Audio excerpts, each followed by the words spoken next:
The Galactic Observation Hub, a marvel of Vexarian engineering, hummed with its usual efficient energy. Crystalline beings buzzed from one monitoring station to the next, their faceted bodies refracting the soft blue light that suffused the command center. Among them, Chief Observer CLA-427 hovered before a massive view screen, his multi-hued surface flickering with patterns of concentration. "Run that last sequence again," he commanded, his harmonic voice resonating through the room. "Focus on the human subjects in grid Epsilon 92. The screen shimmered and resolved into an image of an upscale Parisian restaurant. Well-dressed humans clinked glasses filled with a deep burgundy liquid, their laughter muted by the vacuum of space. CLA-427 watched with a mixture of fascination and disgust as they sipped the wine, savoring each mouthful as if it were the nectar of the gods themselves. Beside him, a smaller Vexar, an apprentice observer designated NX-189, pulsed with curiosity. "I don't understand, Chief. Why do they consume fermented plant matter? Our analysis shows it has intoxicating effects and minimal nutritional value." CLA-427's crystalline structure rippled with a sigh. "That, my young colleague, is the question that has plagued our civilization since we first encountered these humans. They seem to derive pleasure from imbibing these wines, despite the obvious detrimental effects." He tapped a few glowing icons on his control panel, bringing up a dizzying array of data streams. "Look here," he said, pointing to a complex molecular diagram. "The ethanol content alone would be enough to classify this substance as a Class 3 toxin on most civilized worlds." NX-189's facets dimmed in surprise. "And yet they not only tolerate it but actively seek it out. How is that possible?" "Adaptability," CLA-427 replied, his voice taking on a tone of grudging respect. "It's what makes humans so frustratingly resilient. They have an uncanny ability to acclimate to almost any adverse condition, including the consumption of these so-called fine wines." The junior observer considered this for a moment, then asked, "Shouldn't we intervene? If this wine poses such a threat to their health and well-being, isn't it our duty to protect them from it?" CLA-427's structure shimmered with a spectrum of colors as an idea began to take shape in his mind. "You know, NX-189, you may be onto something there. We've been passive observers for far too long, content to watch as these humans slowly poison themselves in the name of pleasure and sophistication." He turned to face his apprentice, his facets glinting with determination. "But what if we could save them from their own folly? What if we could find a way to make their precious wine so unappealing, so repulsive to their primitive palates, that they would have no choice but to abandon this dangerous habit?" NX-189's crystalline structure pulsed with excitement. "Is such a thing possible? With our advanced technology and understanding of biochemistry, I believe it is," CLA-427 said, his harmonic voice thrumming with conviction. "We'll need to develop a tasteless, odorless compound that alters the molecular structure of the wine, rendering it completely unpalatable to human taste buds." He paused, his facets glittering with a mix of anticipation and trepidation. "Of course, we'll need approval from the High Council before proceeding with such an audacious plan. And there's always the risk of unforeseen consequences." NX-189 bobbed in agreement. "But surely the benefits outweigh the risks. We would be fulfilling our sacred duty to protect and guide less advanced species, ensuring their continued survival and progress." CLA-427's crystalline form shimmered with resolve. "You're right, NX-189. It's time for the Vexar to take a more active role in shaping the destiny of the galaxy. And we'll start by saving humanity from its own worst impulses." With that, the chief observer initiated a holoconference with the High Council, his facets glowing with purpose as he prepared to present his audacious plan. Little did he know that his well-intentioned meddling would soon set in motion a chain of events that would forever alter the course of human-Vexarian relations and challenge everything they thought they knew about the tenacious and endlessly surprising beings known as humans. As CLA-427 launched into his impassioned speech to the High Council, a sense of destiny hung in the recycled air of the observation hub. The Vexar were about to embark on a grand experiment, one that would put their advanced technology and enlightened ideals to the ultimate test. But even the most carefully laid plans could not account for the sheer unpredictability and resilience of the human spirit, especially when it came to their beloved wine. In the streets of Paris, in the rolling hills of Tuscany, and in the sun-drenched vineyards of California, the stage was set for an epic clash of cultures and palates. The Vexar believed they were on a noble mission to save humanity from itself, but they were about to learn that when it comes to matters of taste and tradition, the human will is not so easily swayed. As the invisible gears of fate began to turn, CLA 427 and his team of scientists and operatives prepared to unleash their greatest weapon yet, a tasteless, odorless compound designed to transform even the most exquisite vintage into an undrinkable swill. They had no way of knowing that their actions would not only fail to curb humanity's love affair with wine but would actually serve to elevate it to new heights of appreciation and innovation. For in the face of adversity, humans had a way of not just surviving, but thriving. And when their wine was threatened, they would rise to the occasion with a passion and ingenuity that would leave even the most advanced alien civilizations in awe. The Vexar were about to learn that lesson the hard way, and in the process, they would discover a newfound respect for the indomitable spirit of the species they had once sought to save. The cloaked Vexarian ship descended silently through Earth's atmosphere, its advanced stealth technology rendering it invisible to the primitive detection systems of the planet's native inhabitants. On board, the elite strike team tasked with carrying out Operation Vendimia prepared for their mission with a mix of anticipation and trepidation. Xyloth 514, the team's leader, hovered before a holographic display of their target, the Chateau Margaux winery in the heart of France's Bordeaux region. The venerable estate had been producing some of the world's most sought-after wines for centuries, its vintages prized by connoisseurs and collectors alike. Remember, Xyloth 514 addressed his team, his crystalline form pulsing with authority, our objective is to infiltrate the winery's storage facilities and introduce the compound into as many barrels as possible. We must be swift and precise, leaving no trace of our presence. The other Vexar nodded in unison, their facets glinting with determination. Cryos 271, the team's chemical expert, held up a small, iridescent vial containing the fruit of their civilization's most advanced biochemical research. This is the key to our success, Cryos 271 explained, his harmonic voice tinged with pride. Once introduced into the wine, this compound will alter its molecular structure, rendering it utterly unpalatable to human taste buds. They'll have no choice but to abandon their destructive habit. Xyloth 514 took the vial and nodded approvingly. Excellent work, Cryos 271. With this weapon in our arsenal, we'll be one step closer to saving humanity from itself. As the ship descended toward the lush, rolling hills of the Bordeaux countryside, the strike team made their final preparations. They checked their equipment, reviewed their infiltration routes, and steeled themselves for the task ahead. Moments later, they materialized within the cool, shadowy depths of the Chateau Margaux cellars, their crystalline forms blending seamlessly with the rows of oak barrels that stretched out before them. The air was heavy with the rich, complex aromas of aging wine, a testament to the skill and dedication of the human vintners who had worked this land for generations. Xyloth 514 wasted no time in issuing his orders. Fan out and begin introducing the compound. We have a limited window of opportunity before the human workers return. The team dispersed among the barrels, each Vexar taking a position near a different section of the cellar. With practiced efficiency, they began injecting the shimmering liquid into the barrels, the compound quickly dissipating into the wine within. As they worked, Cryos 271 monitored the progress on his handheld scanner, his facets flickering with satisfaction as the readings confirmed the success of their mission. The compound is integrating seamlessly with the wine, he reported, his voice barely above a whisper.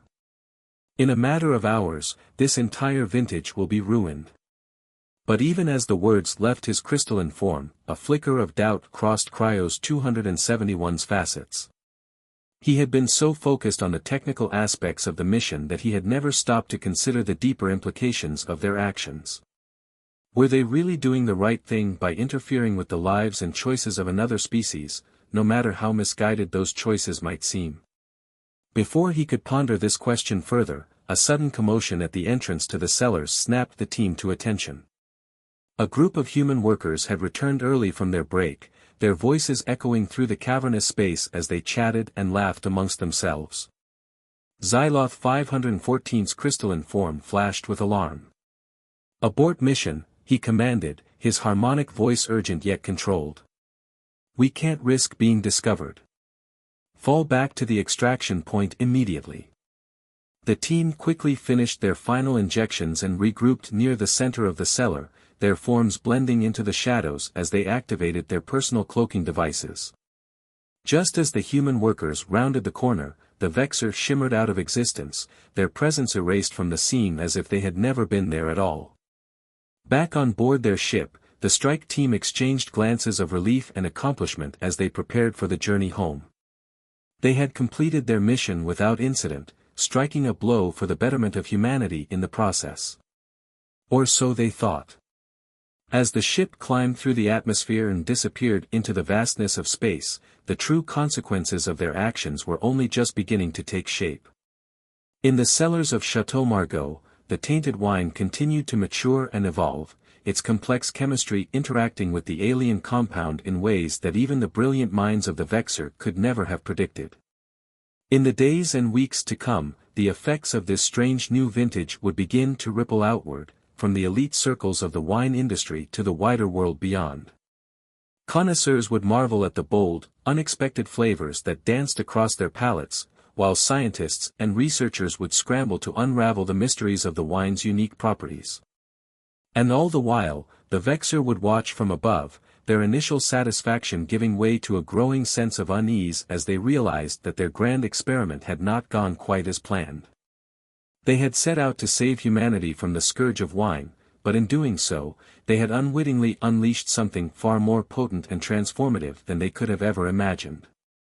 As the story of the Chateau Margaux vintage spread, it would capture the imagination of people around the world, sparking a renewed interest in the art and science of winemaking.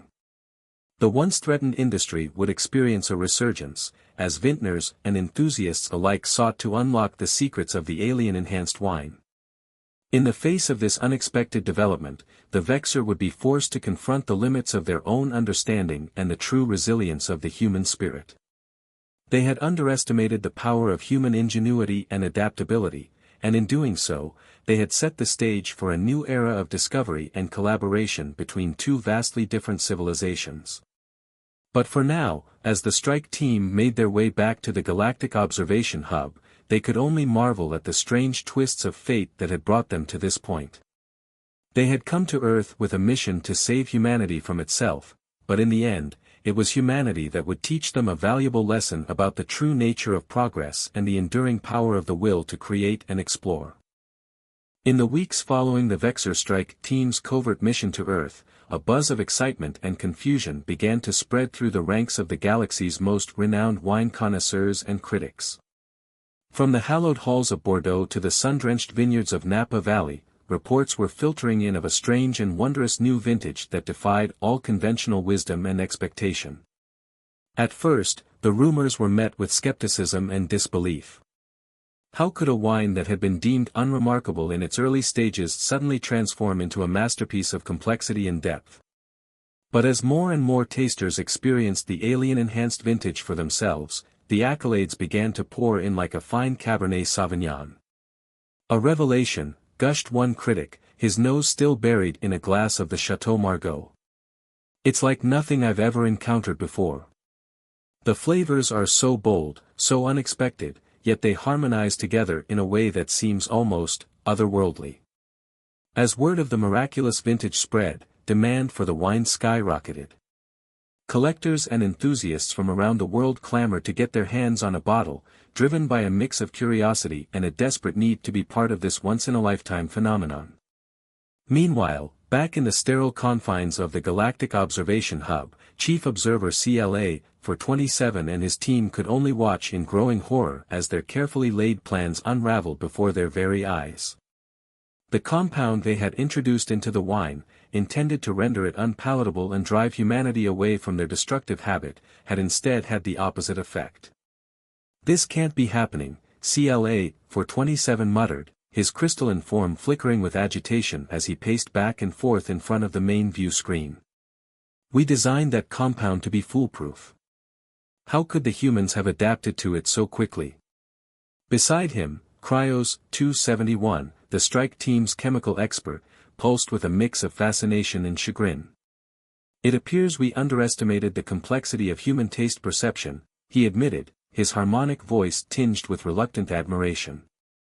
"Their palates are far more adaptable than we gave them credit for." As the Vexar struggled to come to terms with the unintended consequences of their actions, the human world was abuzz with speculation and intrigue. Scientists and researchers from every corner of the globe descended on the affected wineries, eager to unravel the secrets behind the extraordinary vintage. Among them was Dr. Eliza Novak, a brilliant young oenologist with a reputation for unorthodox thinking and a keen interest in the emerging field of exobiology. As she pored over the data streaming in from the Chateau Margaux and other wineries, a pattern began to emerge that sent a shiver of excitement down her spine. "These molecular structures are unlike anything I've ever seen," she breathed, her eyes wide with wonder as she studied the high-resolution images on her computer screen. "It's as if the wine has been infused with some kind of alien technology, designed to interact with human physiology in ways we never thought possible."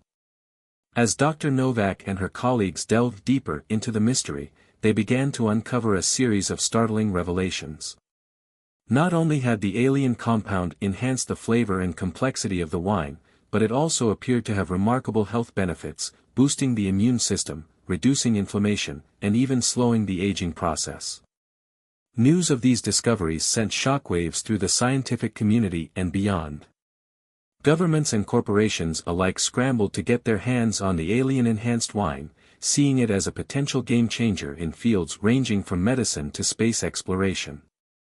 In the midst of this frenzy, Dr. Novak found herself at the center of a global media storm, fielding endless requests for interviews and consultations.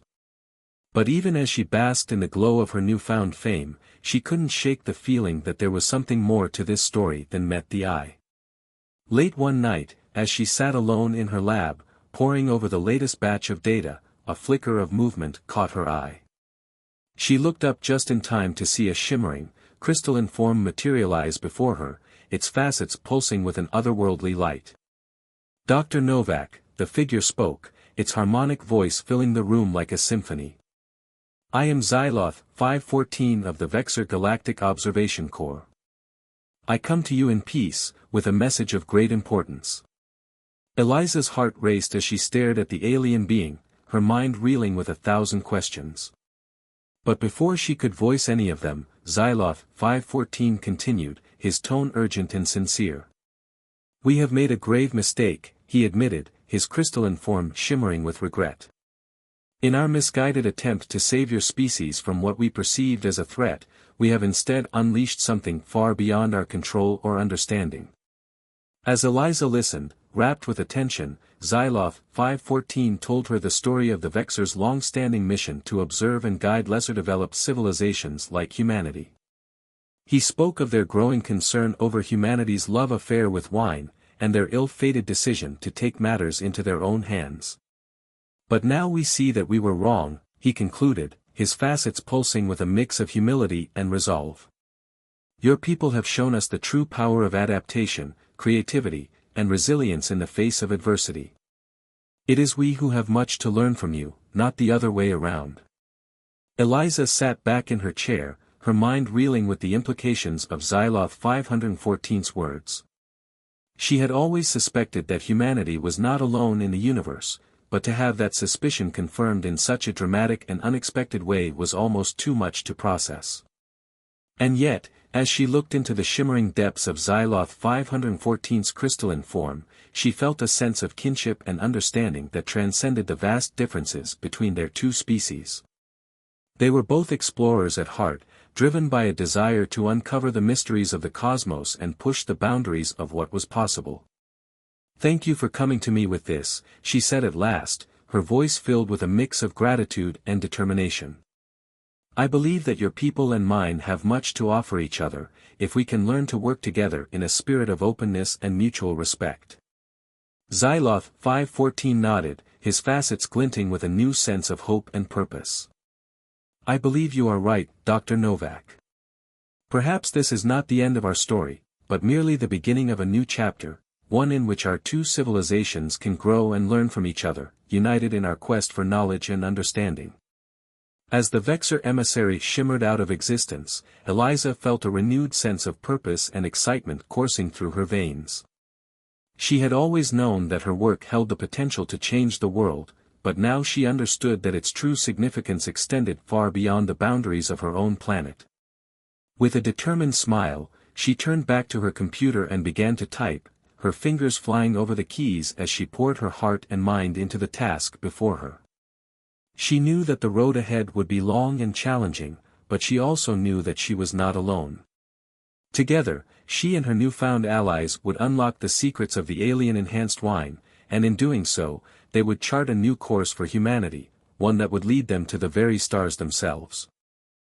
As news of the Vexar's involvement in the alien wine phenomenon spread, reactions among the people of Earth were mixed. Some were thrilled at the prospect of making contact with an advanced alien civilization, while others were more cautious, warning of the potential dangers of meddling with forces beyond human understanding. But for Dr. Eliza Novak and her team of researchers, there was no time for fear or hesitation. They had a unique opportunity to bridge the gap between two vastly different cultures and unlock the secrets of the universe itself.